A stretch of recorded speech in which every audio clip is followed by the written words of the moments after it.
Because I said I'm in when they offered me the apartment.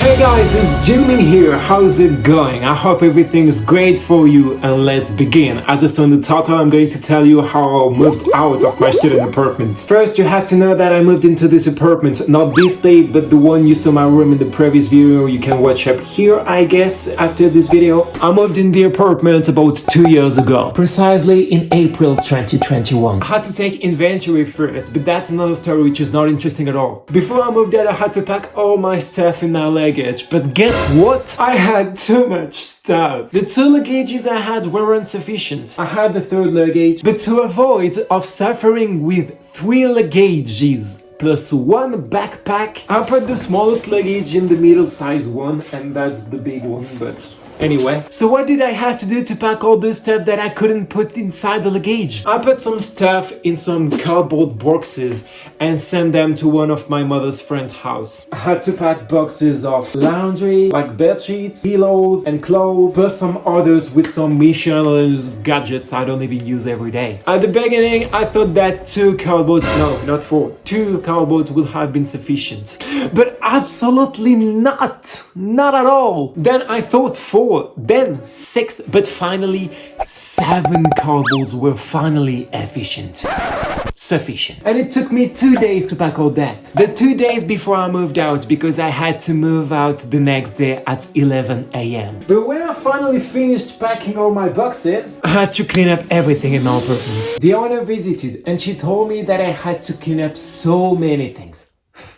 Even the places we don't even notice at first sight, like the baseboards, the desk behind furniture, armchairs, sofas, and others. It took me the entire afternoon until 11 p.m. almost midnight. When I was almost done, someone knocked on my door pretty strongly. It was not the neighbor, but the neighbor's boyfriend, who asked me to make less noise because they couldn't sleep and they had to wake up before 8 a.m. So I gently told him that I wish I could sleep right now, but I have to clean up every single part of the apartment before I leave tomorrow. So don't worry, I won't be here anymore to avoid you sleeping. By the way, I'm not even living here. She lives here, and I guess she doesn't care about the noise I make with my shoes. Of course, no, I just told him, oh, yes, I tried to make less noise, but I'm still going to clean my apartment. So now we're gonna come to the moment before I moved out, so with the owner. When she arrived, she came with a lot of cleaning stuff. Why? She first checked how clean the apartment was. Remember that I spent the entire afternoon plus the evening until 11 p.m. cleaning it up. So she checked everywhere and was surprised at how clean it was compared to the last day.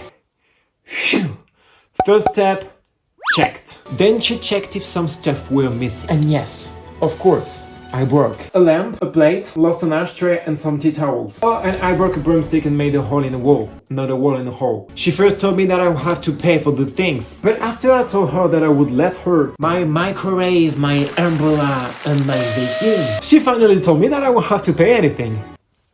Phew, again. Then I also had to put the beans outside and go to the landfill. When I came back, I saw the neighbor and her boyfriend. He asked me when the owner was coming, and of course I just answered him that she was already here. To be polite, I asked him if I didn't wake them up when I was still cleaning my apartment in the morning. He answered that no, because they had class at 8 a.m. This happened at 10:30 a.m. So it means that they could have slept after class and let me clean my apartment during the night. Holy crap! Anyway, I finally went out of the apartment with my 3 pieces of luggage and waited for a taxi. It felt weird to live without the key. But now I just started my internship this week and found an apartment to share with someone. So let me tell you this little story as well. I moved into another apartment and met my roommate, who is just 3 times older than me, but very nice. To move into this apartment, I first had to get my new car. So I'm currently at my parents' house when I shoot this video. And I had to take the train to get my cars, and it took me 2 hours. Then I found it. My beautiful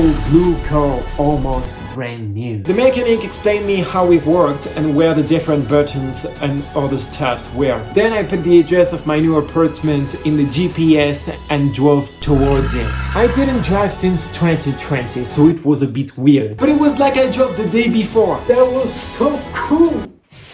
After a few moments, I arrived at the residence where my apartment was and met my roommate and her dog. A sausage. No, a Dachshund dog. Very cute, but so noisy and jealous of her mistress. Oh my god. Every time I talked with my roommate, the dog barked, which was a bit annoying, but anyway, we got acquainted and checked the place where I work. Then we ate pasta and it was very good. She's Italian, so real pesto al dente pasta. Al dente pesto pasta. Finally, I had to go back home, and it took me more than an hour by car because I missed a turn. I took an exit too early, so I had to make a detour on the highway, which made me lose a half an hour. And it's not over yet. The last roads I had to drive on are in the mountains with some swirling turns. And there is something I almost forgot to mention. There are sensors on the car that beep when you get too close to an object. On this kind of roads, spread and narrow, you have on one side the barriers and on the other side the mountain. So the car was beeping all the time until I was on a normal flat road. The first time I heard that sound, I was so scared that something in the car was missing or broken. Of course, I couldn't stop in the middle of the road to check it out and see if it was possible to make the beeping stop. I finally arrived at home and waited. Thank you for watching this video. I hope you enjoyed it. Please give it a thumbs up and let me know in the comments below if you've had any crazy stories like mine. And of course, don't forget to subscribe and enable the notification bell so you don't miss anything. Have a great weekend and see you next time. It was JEELMIN. Bye-bye.